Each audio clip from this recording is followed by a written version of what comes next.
বিশ্ববিদ্যালয়ে নড়াইলিয়ানদের চিত্রাধ্যেয় অনুষ্ঠান কেমন ছিল অনুষ্ঠানটা চলুন দেখে আসি। So assalamu alaikum, this is Neha from GSTU. I draw this painting. So what do you think? How is it? বিশ্ববিদ্যালয়ের একদিনও এমন থাকে না যখন ফ্রি থাকি। তো আজকে ছিল আমাদের অ্যাসোসিয়েশনের প্রোগ্রাম এবং গতদিন এক্সাম দেওয়ার পরে আমি এতটুকু টাইম পাইনি স্ক্রিপ্ট লেখার মতন, কিন্তু আজকে আমার ছিল অ্যাঙ্করিং করার দায়িত্ব। And to be honest with you, অ্যাঙ্করিংটা খুবই বাজে ছিল। তারপরে কি খুব মন খারাপ হইলো, পরে সবাই মিলে সান্ত্বনা দিল, ঠিক আছে। এরপরে I started to enjoy the programme.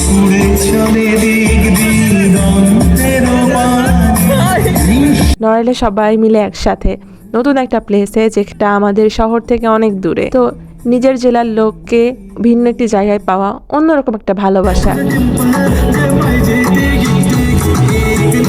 এই অনুষ্ঠানে আমরা আমাদের নড়াইল জেলা অ্যাসোসিয়েশনের পক্ষ থেকে নড়াইলের শিক্ষার্থীদের বরণ করে নিয়েছি এবং যারা প্রবীণ শিক্ষার্থী ছিল তাদেরকে আমরা বিদায় জানিয়েছি। বিশ্ববিদ্যালয়ের শিক্ষার্থীরা আসবে, একজন যাবে, এটাই নিয়ম, কিন্তু আমরা যে বন্ডিং ক্রিয়েট করি এটা সারা জীবন থেকে যাবে। এরপরে আমার বন্ধু স্বপ্নীল এবং রনি একসাথে চা খেতে গেলাম নিউ মার্কেট, এবং নিউ মার্কেটে যে আমরা বেশ গল্প টল্প করলাম অনেকদিন পরে।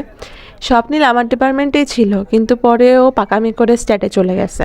সো এরপরে খুব একটা দেখা হয় না আমাদের, but we still share the same bonding like. এরপরে এসে আবার কিছু পারফরমেন্স এনজয় করলাম। ফলিং লেটার্স নামের একটা লোকাল ব্যান্ড, আর তারা মাশাল্লাহ এত সুন্দর গান করে, সবাই পুরো আমেজ হয়ে গেছিল। জোস গান করে, প্রত্যেকটা সং ওয়াজ ভেরি গুড।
তোর কিছু করা লাগবে না, তুই সব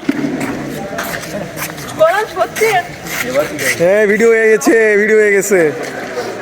আমি সাধারণত শুদ্ধ ভাষায় কথা বলে থাকি, কিন্তু আসলে আমরা একটু আগে যেভাবে কথা বলছিলাম এটাই হলো আমাদের নড়াইলের লোকাল ল্যাঙ্গুয়েজ, আঞ্চলিক ভাষা। আসলে মানুষ একটু কনফিউজ থাকে আমি নড়াইলের কিনা। ইভেন অনুষ্ঠানে দেখার পরে অনেক সিনিয়ররা জিজ্ঞেস করতেছিল, তুই নড়াইলের? তো হ্যাঁ, আমি নড়াইলেরই, কিন্তু আমি আসলে নড়াইলের, এবং আমার ভেতরে আঞ্চলিকতা আছে, কিন্তু আমি একটু কম দেখাই, এইটাই হলো বিষয়। এবং তারপরে রাত 11:30টার সময় আমার বন্ধুরা আমাকে হলে দিয়ে এসেছিলো, যেহেতু হল আমাদের পাশেই, তারপরেও দিয়ে আসছিল। এবং আমাদের যখন কোনো প্রোগ্রাম হয় ভার্সিটিতে তখন বলা থাকে যে আমাদের জন্য রাত হলেও ঢুকতে দেয়।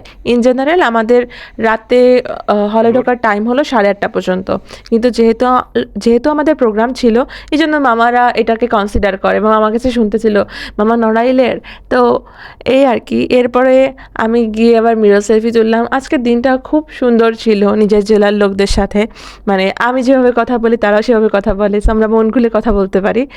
আর এরপরে আমি খাবার এনে দেখলাম যে খাবার কি দিছে। প্রথমে ভাবছিলাম যে খাসির বিরিয়ানি দিছে, মানে মাংসের পিসটা এমন লাগতেছিল। পরে দেখলাম যে না, খাসির বিরিয়ানি না, এটা হলো মুরগির মাংসের biryani. So this is for today. Bye bye. Allah Hafiz.